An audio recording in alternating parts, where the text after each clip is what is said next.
Hello and welcome to the Superposition Guys podcast. My name is Yuval, and my guest today is Lisa Lambert, CEO of Quantum Industry Canada. Lisa discusses QIC's role as Canada's national consortium of quantum companies and its commitment to advancing the quantum technology sector. She describes common challenges such as funding, policy, and market access. Lisa highlights Canada's strong quantum ecosystem, strategic investments, and global collaborations with partners like the US and the UK. She provides a compelling sales pitch for companies considering Canada as their home, and much more. We hope you enjoyed this episode. Hello, Lisa, and thank you for joining me today. Thanks so much for having me, Yuval. So who are you and what do you do? My name is Lisa Lambert, and I am the CEO of Quantum Industry Canada, or QIC for short. And QIC is Canada's national consortium of quantum companies and allied organizations that's really committed to advancing the quantum technology sector here in Canada. So QIC was actually founded back in 2019 by industry leaders who were seeing the need as the sector was emerging rather quickly to come together and look at what are some common interests or some challenges around that as well. But I'm actually fairly new on the scene, even though I'm the inaugural CEO coming in. I started back in October 2023. And that has to do with back in 2023, as Canada launched its national quantum strategy, they had given some seed money for QIC and really saw us as being a really key partner organization in driving forward the commercialization activity in the quantum sector in Canada. You mentioned common needs and requests or common issues. What are the common issues and needs? Yeah, I think there's, we've got a really vibrant ecosystem here in Canada. And the UK will argue with me around this one. We'll go back and forth around it. But we're kind of very close with the UK. And I think trade places around who has the second highest number of quantum SMEs in the world, second only to the US, of course.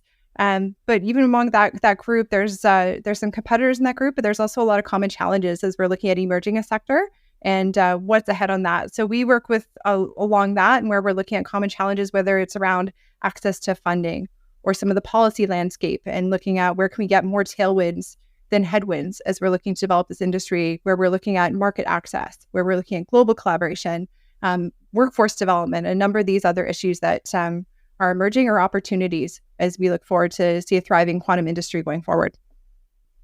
You mentioned the UK. One would think that the US would be a sort of the closest trading partner or collaborator. Is that the case, or is there a particularly close relationship with the UK?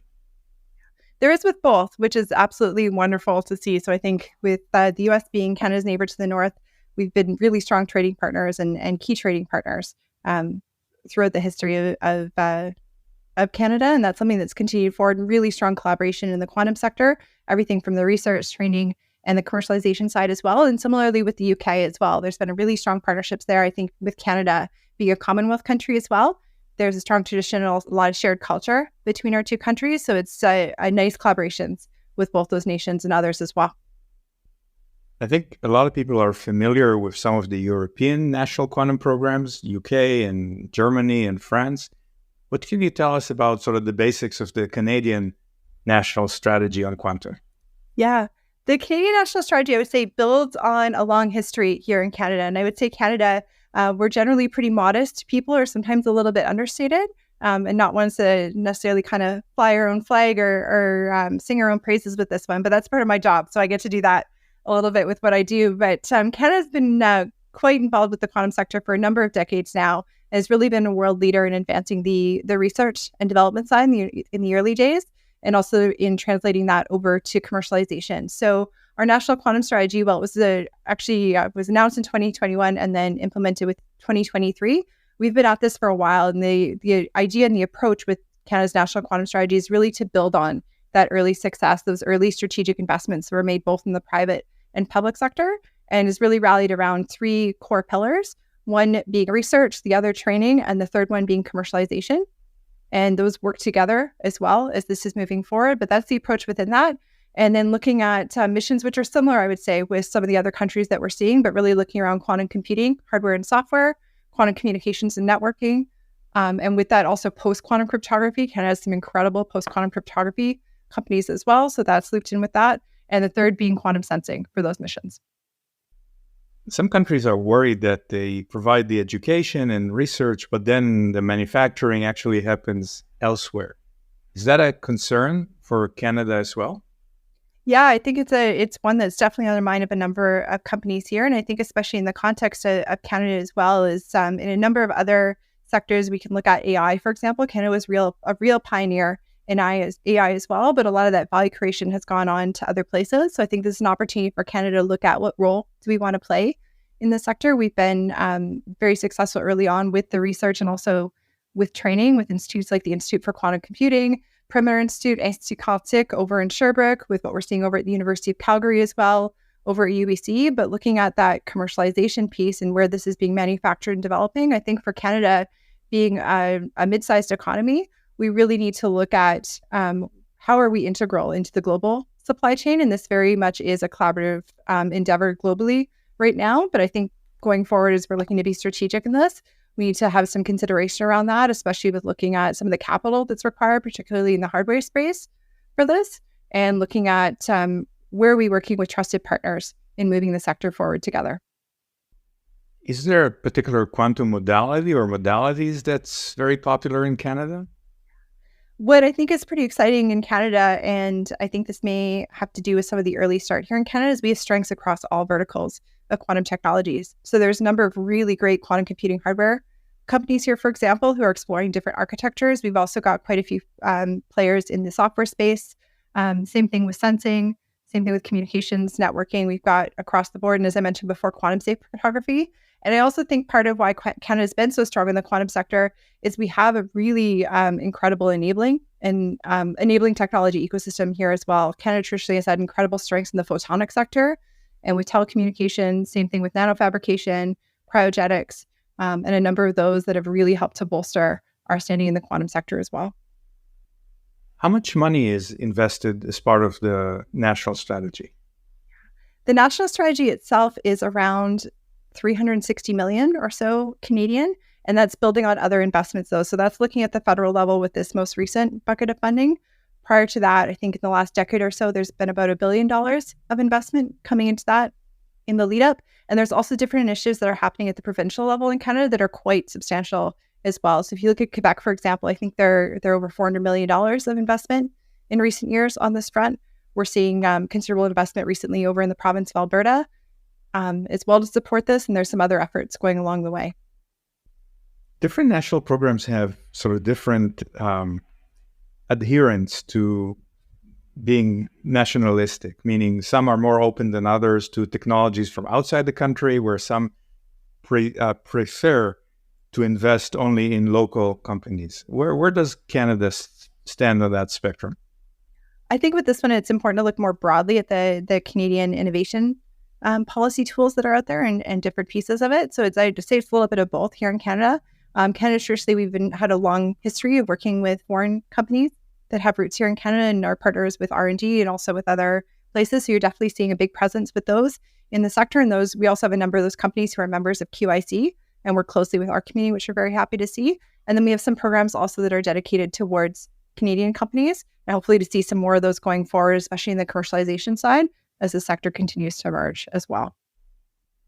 In the US, there's talk about export restrictions because quantum, being dual-use technology, could be used for good as well as for not so good purposes. Where does export licensing and export restrictions stand on the Canadian front?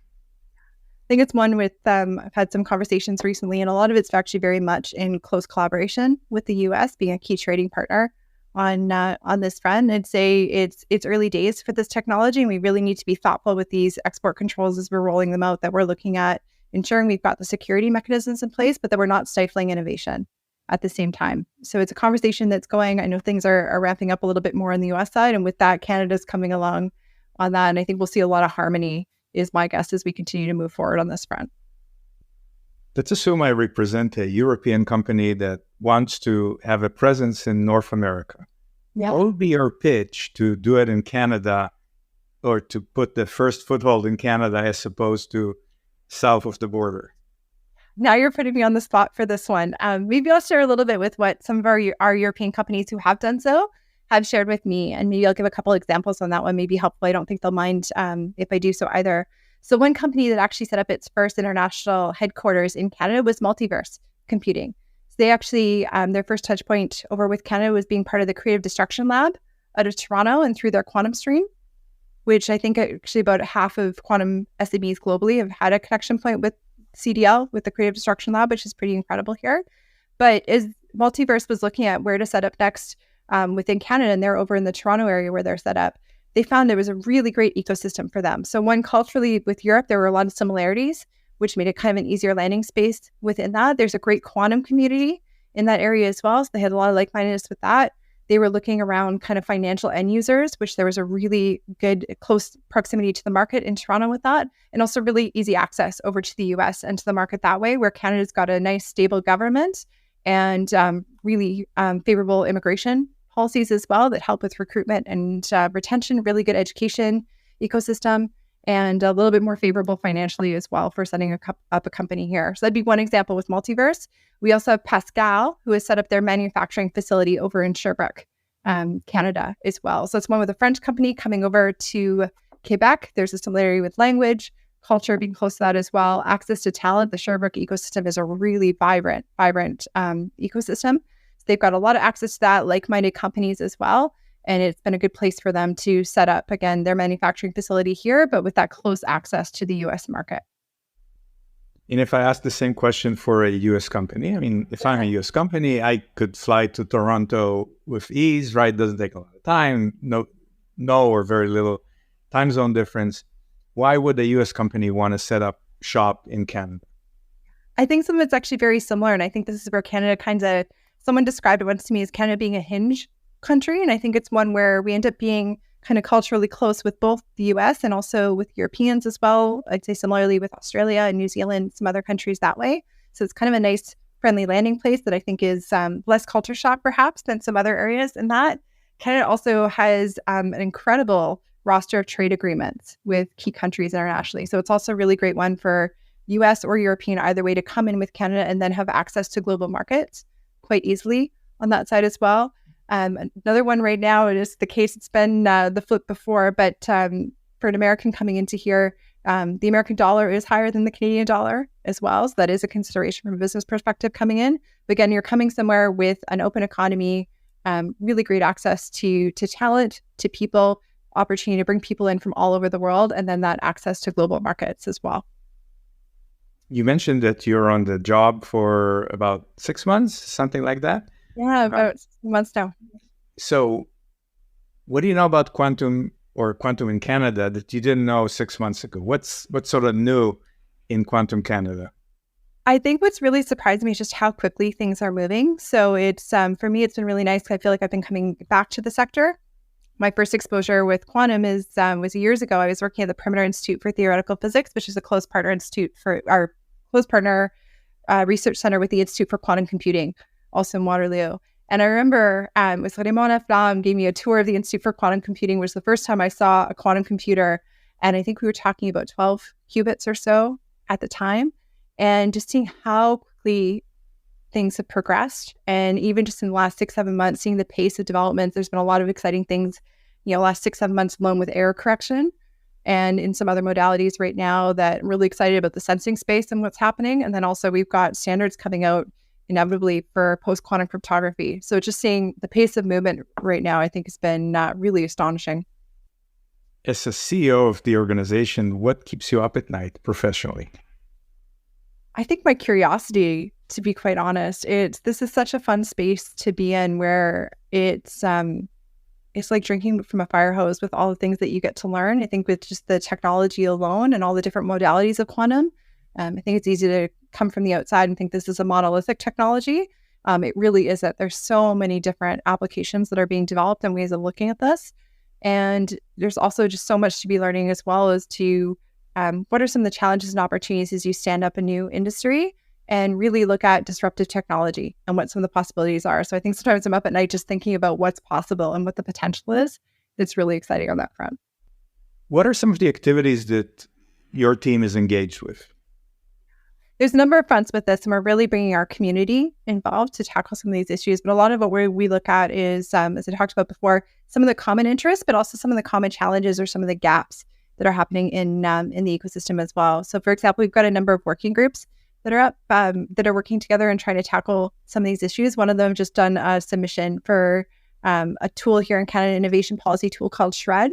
That's one of Canada's biggest innovation funding mechanisms, actually, that's done through tax credits to the tune of about $4 billion per year. So they provided some input on this from the perspective of the emerging sector and looking at how do we modernize this program going forward.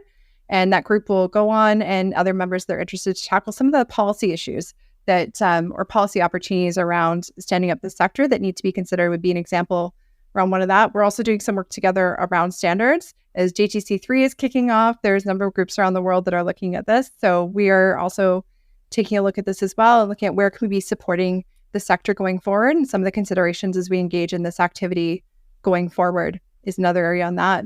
We're also looking at where there's some challenges around access to different markets globally, around promoting the sector as well, and really just ultimately how are we fostering an ecosystem right across Canada, or an environment that not only nurtures Canada's quantum industry, but really looks at how do we propel its global success going forward. So speaking about global, we touched on the UK a little bit and the US, but what other countries do you have collaborations with? QIC is actually one of the founding members of the International Council of Quantum Industry Associations, or ICQIA. So there's 4 member consortiums with that have collectively worked together to set that up. And that's QSTAR over in Japan, and QEDC that's based out of the US, and QUIC based out of Europe as well. So we've been working together and doing some joint projects where we're looking at some of the international challenges or opportunities as well around that, and really looking at how do we foster more collaboration between our countries.